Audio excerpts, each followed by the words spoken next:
That's what I remember when I see that picture. Let me quickly say, you're so right about the parents who helped this happen. And I'm going to get to that magic. I got a confession I've made ever since I realized that I needed to make this confession. To that group in 1977, that yes, I was different than you were ever going to be used to. That we came in and yes, and just heard the music of Star Wars, sitting down at the library. It was at the library trying to find if they had it. Bought the album, went out and started a week before band camp writing music from that album. That's why you had to do so many revisions all the time. That doesn't sound right. That doesn't sound right.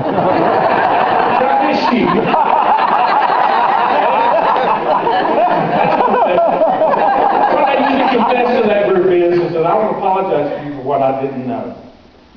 Another real apology I would give to you is that came to me as I accepted another ministry music job. God speaks to me in so many ways every day. But he spoke to me several years back when I took a ministry music job, and a guy left me a written report who was leaving as a ministry music for that church. And he went down every person. Better watch this. Don't ask the ladies to move seats. Don't even ask why. Don't, you know, I mean, he went through it and he says, you're like this person, this piano player is incredible. Went through it, and finally he said, let me tell you about the preacher. One word. This person is integrity. And boy, I watched that for 2 years. And what that made me think was the times that some of you, when I left you, and you didn't know why you weren't the drum major, when you didn't make it, when you were hurt because something maybe I said and I didn't get cleared up and didn't apologize like I should have. When I left you disappointed, there were many things that I would love to go back and do. And every year do differently, because if I could do it over, I would want you to say one thing about me in one word. And that's integrity. But you don't have one chance to do that. And that's when you pass through. So I want to ask forgiveness for all of you who had to put up with me what I didn't know.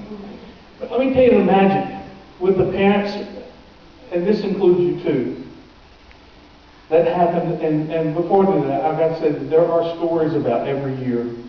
And I can't tell any of them because they're all lengthy. I love telling every one of them.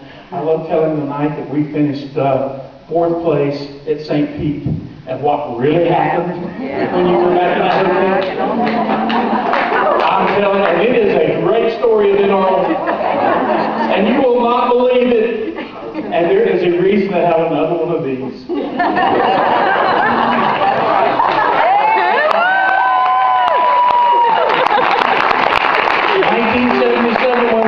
1979 when we went to St. Pete. There was a reason. One of the judges came to the judging panel because, you know how they come around and say, hey, you're told, every judge, before the judge does, Little Central's not the same band as it used to be. They can't march. That's true.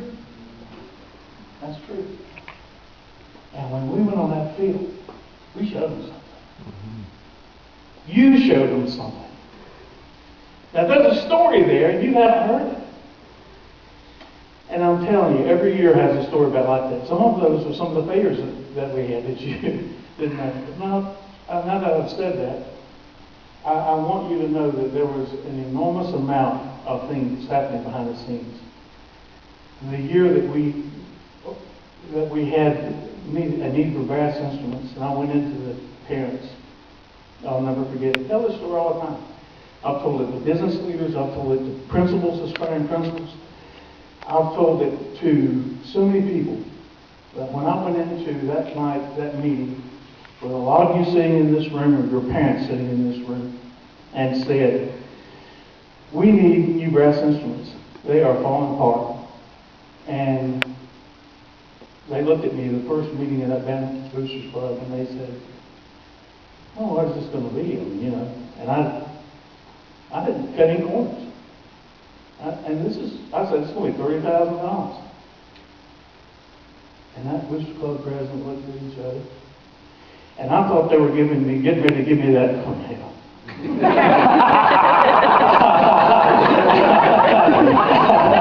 And I was like, my demeanor was like this. And John Guglielmi said, "That's your dad. That's only half a load of corn, Mike. Now what else can we do for you?"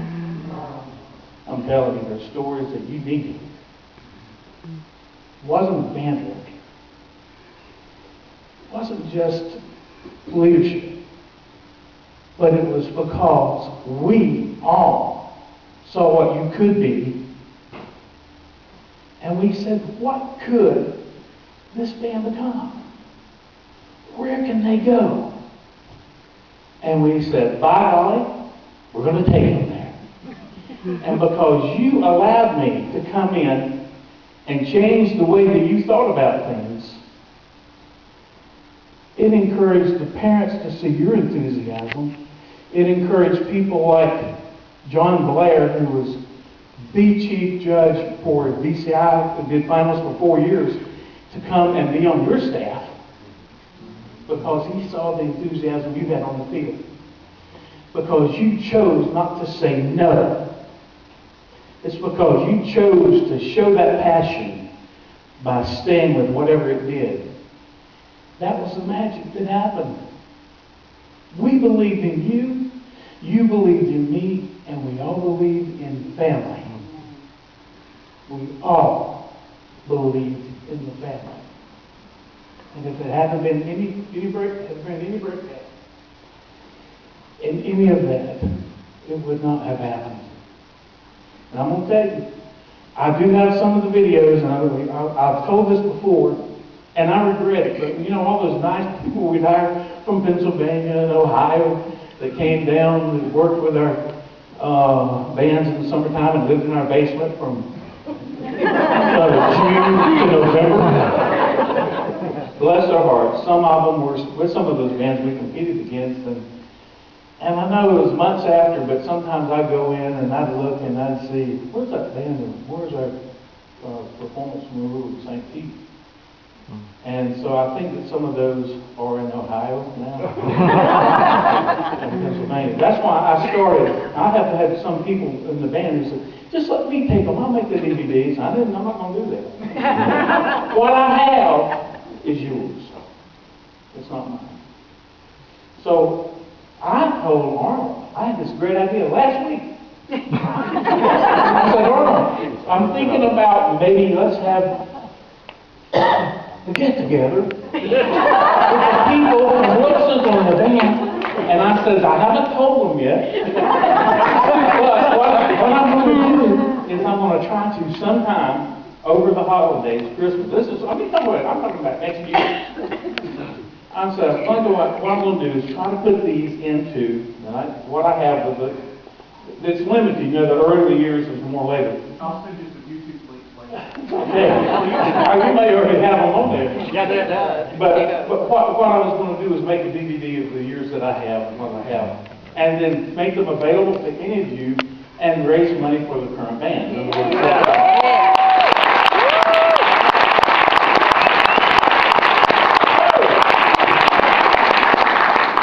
And then, that I put that in Arnold's mind. Do you think that can happen, Arnold? And I couldn't understand when I was talking about get together with the band. He was looking at me like,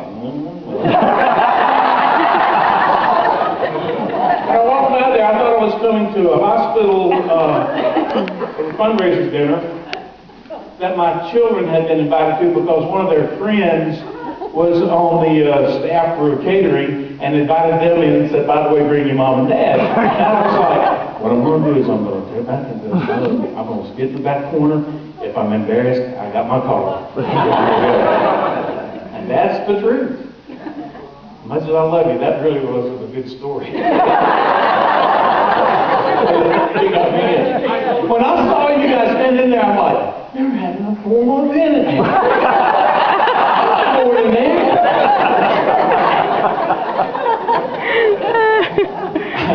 So much for trying to get in the corner and not being there.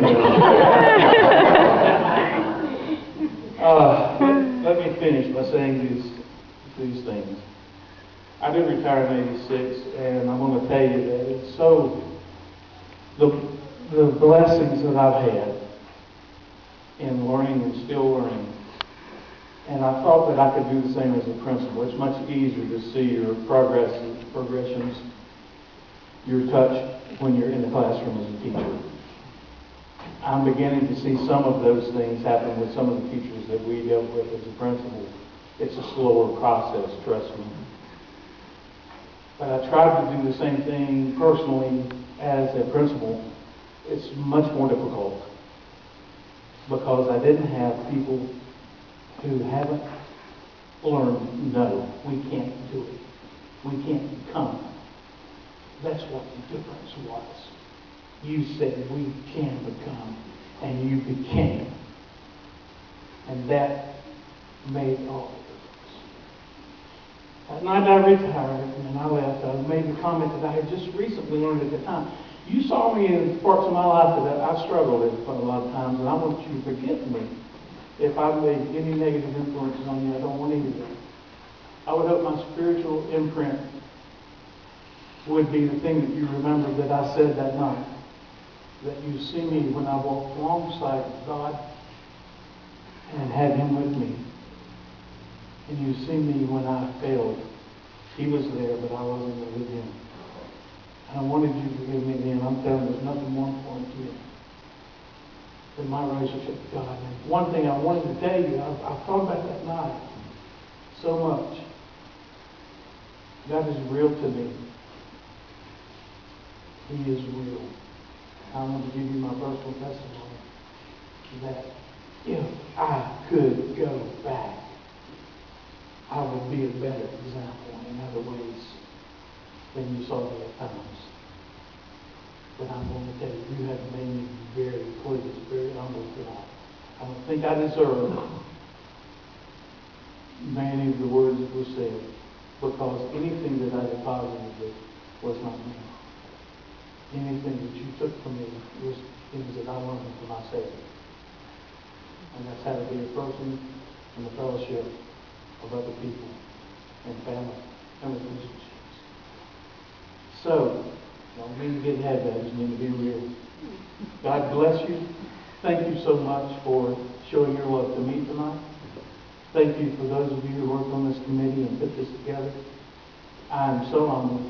I will go home with many tears, many smiles and joy.